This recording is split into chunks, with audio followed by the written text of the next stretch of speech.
और धर्म अधर्म, पाप पुण्य, सही गलत, ठीक ना ठीक, इन सब से आगे जब मनुष्य उठ जाता है तब उसको अभय की स्थिति प्राप्त होती है।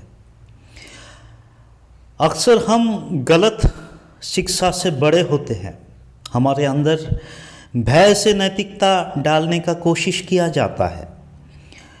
भय से धर्म को हमारे अंदर विकसित करने का कोशिश किया जाता है। उसका फल, उसका रिजल्ट उल्टा ही होता है। उससे कभी भय से कभी कोई बड़ा काम किया नहीं जा सकता और कभी मनुष्यों का विकास भय से नहीं किया जा सकता।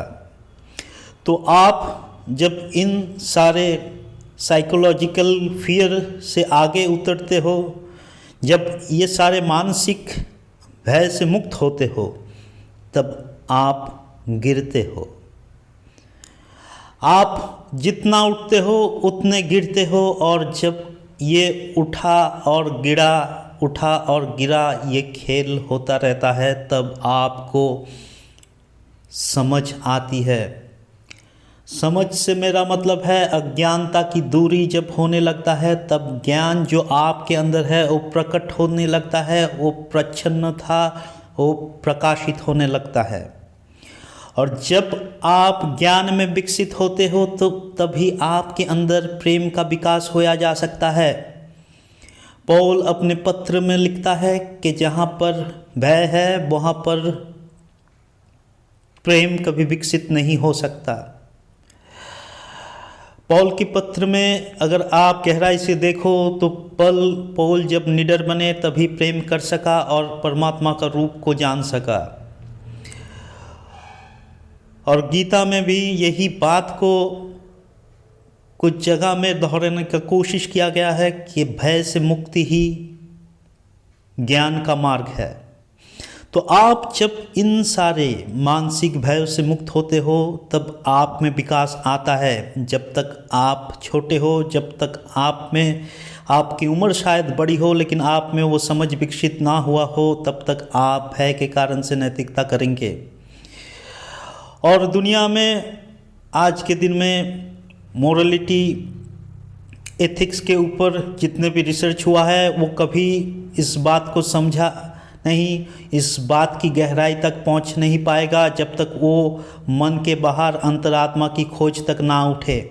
क्योंकि विज्ञान का रिसर्च, विज्ञान की खोज सिर्फ देह और मन तक सीमित है। उसके आगे, उसके पार जाना उसके लिए मुमकिन नहीं है, क्योंकि हमारे पास वो इन्फॉर्मेशन, वो तत्व नहीं है जहाँ पर हम ये बोल सके कि इस जीवन के बाद भी हमारा कोई अस्तित्व बचता है कि नहीं।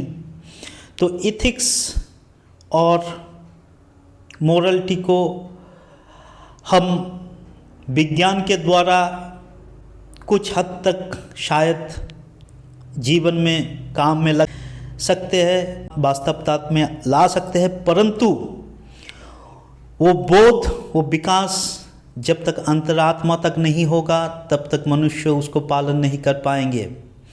इस कारण से धर्म का जितना भी कोशिश भय, प्रलोभन और भयभीत करने के द्वारा धर्म स्थापना की रही है, वो सारे झूठ निकले, वो सारे व्यर्थ निकले।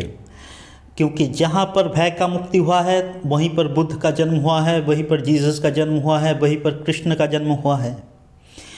भय की मुक्ति से ही आप परमात्मा से जुड़ सकते हो और आप में वो प्रेम का विकास होने लगता है। तब आप नैतिकता सिर्फ खुद के तक आबद्ध नहीं कर रखते, खुद तक तब बंधे नहीं रखते, तब आप जुड़ जाते हो इस महान सृष्टि से और इस महान सृष्टि का आप अंश बन जाते हो।